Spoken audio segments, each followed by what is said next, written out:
Hi. Well, in this quick tip, we're asking a very simple but quite a big question.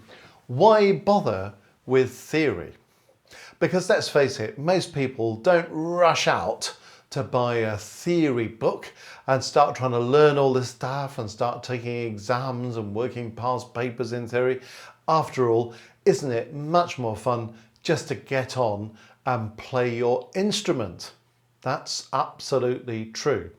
And there are some of our exam boards around the world that don't really require you to learn very much theory at all. So as long as you can play your pieces and do a few other sort of musical things, that's absolutely fine.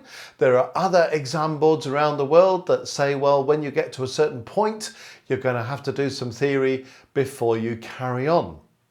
Personally, I think there's actually great wisdom in that, because if we don't really understand the nuts and bolts of what's going on in the music, how can we ever be really confident about what we're playing?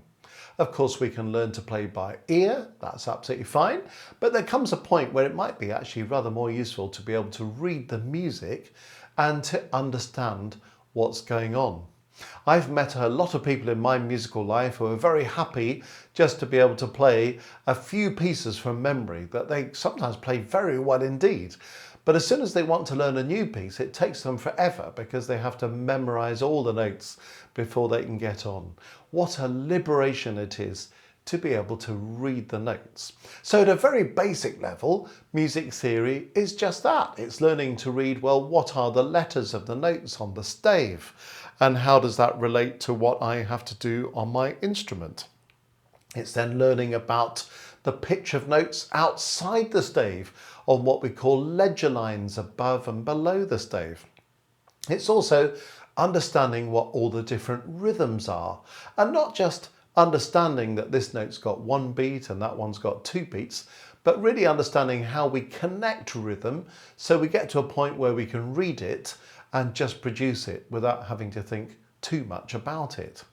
Then, of course, music is full of signs and symbols that is quite a good idea to understand, because frequently I've heard people play pieces that they've played with a fair measure of confidence, but actually they've misunderstood something really fundamental in the music. Maybe even something like an Italian word at the beginning that indicates that this should be a rather slow, somber piece, and they're playing it very quickly in a very happy mood, and they've really completely missed the point of the music. So understanding your theory is absolutely useful from the very beginnings of playing an instrument. And as we get on, so we learn other skills like why do some instruments play in the wrong key? And we get into things called transposition. And that's beyond learning all of our key signatures and scales and working out why things are organized as they are.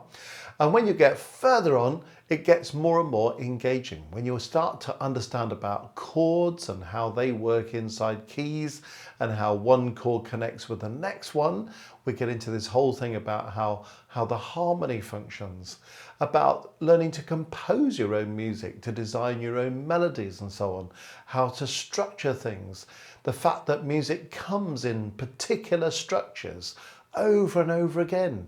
So if you're going to play a sonata by Mozart or Beethoven, if you understand what this thing called sonata form is, it will help you to play that piece. If you're going to play a fugue, understanding how fugue is structured is going to help enormously.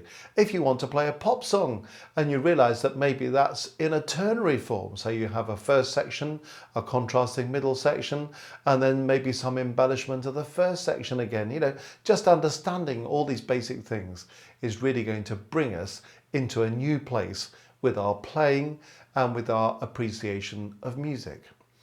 And really, why should we have a problem about learning theory in music? Because we learn theory in so many other ways, don't we?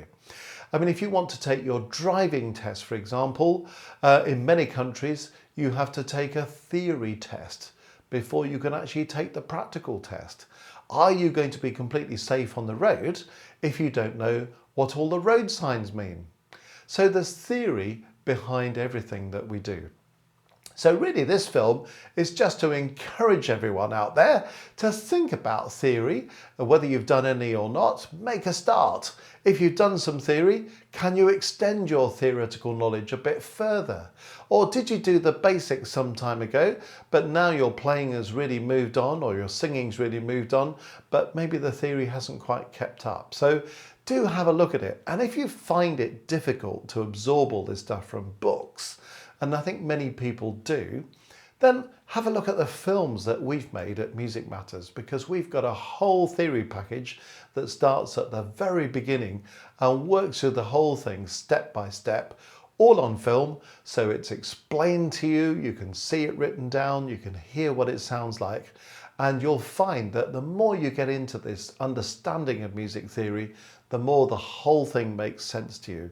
And actually it's very fulfilling and a liberating thing to do. So if nothing else, I hope this quick tip is just encouraging people to think, let's have a look at some music theory and take another step on the journey of understanding.